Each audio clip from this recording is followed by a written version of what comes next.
もボンジョーサバということでお元気でいらっしゃいますでしょうか。たかこです。パリはですね、もう9度とか体感温度5度とかで完全に冬模様です。冬将軍到来ですね。寒いです。外に出たくない。日も照ってない感じですね。ちなみに今日のスペシャルゲスト、うちのジェジェちゃんです。こっち向いてくれませんけど。ということで、そんなパリから本日お届けさせていただくのは、フッ素の意外性についてですね。フッ素って皆さん、日本のイメージだと歯磨き粉にも必ず入ってきてたし、歯医者さんからも勧められるし、絶対的ないいものっていう感覚でいらっしゃると思うんですけれども、実はですね、その取る量によって中毒性も出るわ、他の症状も出るわ、下手すると死ぬよっていう、死ぬのっていうのがフッ素。化学式だと F ですね。っていう怖いもので、これについて少しお話をさせてください。で、フッ素なんですけれども、どんなじゃあ症状があるのっていうと、軽いところからいくと、歯のフッ素症ですね。歯ってかエナメル質っていう一番強い層が外側にあるんですけれども、高濃度のフッ素を取ることによってそこに白斑とか黄褐色のシミみたいなのとか歯の表面がデコボコになってしまうよっていう症状がまず歯のフッ素症。それ自体は健康に害はないんですけれども、心理的によろしくないよねっていう。にっこり笑った時に大きな白斑あったりとかデコボコしちゃってると、そこが影になって黒く見えたりもするので、まず心理的によろしくないっていう歯のフッ素症が一つ。中国とかインドの湧き水でフッ素が高濃度に入っているところ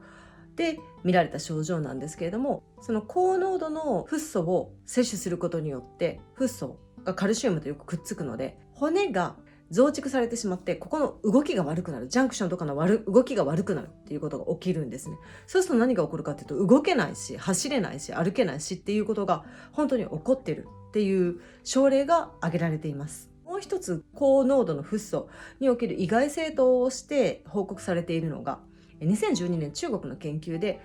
高濃度のフッ素を取り続けた妊婦からは IQ の低い胎児が生まれてきたっていう報告もなされています。でもこれはちょっと是非を問うている問題なので、これだけが本当に原因なのかっていうところはまだ明確にされていません。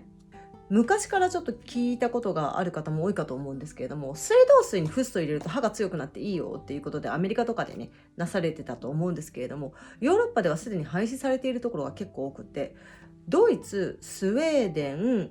オランダ、デンマークではもう完全に廃止をされています。じゃあ実際にどれぐらい取ったら危ないのっていうことになるんですけど、 1kg あたり 32mg から 64mg ってことは、体重 60kg の人でだいたい 1.9g から 3.8g、 大抵 2g から 4g 弱で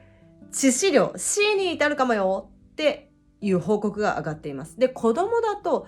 体重 10kg で 320mg から 640mg だから 500mg で大抵中毒症状も出てるよっていう結果が報告本当にされてるんですね。怖いね、怖い。中毒症状ってどれぐらいで出るのっていうと、 1kg あたり 1mg 取ると低カルシウム結晶が出てきて、フッ素はカルシウムとくっつきやすいので、血中のカルシウムとくっついて胃腸障害、吐き気とか下痢とか嘔吐とか、あと腹痛もあるよって言われていて、本当重篤な中毒症状はキログラム 50mg で出るよって言われてて、不整脈とかね、心停止もある、痙攣も出てくる。怖くない？カルシウムの量が全体的に減るから低カルシウム結晶になるって言われてます。じゃあどうしたらいいのっていうことなんだけど、大抵子供の歯磨き粉とか 50g ぐらいなんだよね。この中に、25mg から 50mg入ってるんですね。なので1本食べたところでどうってことないんですけど、大抵3本目ぐらいいっちゃうとちょっと危ないんじゃないかな。本当に子供って何するかわからないので、そこ気をつけていただいて。で、フッ素神話ってすごく長きにわたって今まで言ってこられたんですけど、本当にフッ素がいいのっていうのと、じゃあフッ素以外に何かあるのって言われた時に、実はですね、あるんです。私もここ10年ずっと使ってるのがポリリン酸と呼ばれる成分が入っている歯磨き粉で、日本だと私はリジェンティスさんっていうところが出せるポリリン酸歯磨き粉を使っていて、あとロイテリ菌っていうのは歯周病にも効くよ、サプリとかでも売っていたり歯磨き粉の中にも入っているので、またその歯科の会の時にそれらのお話もさせてください。本日はですね、歯科の、見地から本当にフッ素って安全なのというちょっと常識を覆すような題を主題としてお話をさせていただきました。皆様いかがだったでしょうか？少しでも皆様のお役に立てたらとても嬉しいです。ということで、ではまた次回お会いいたしましょう。See you au revoir! Bonjour!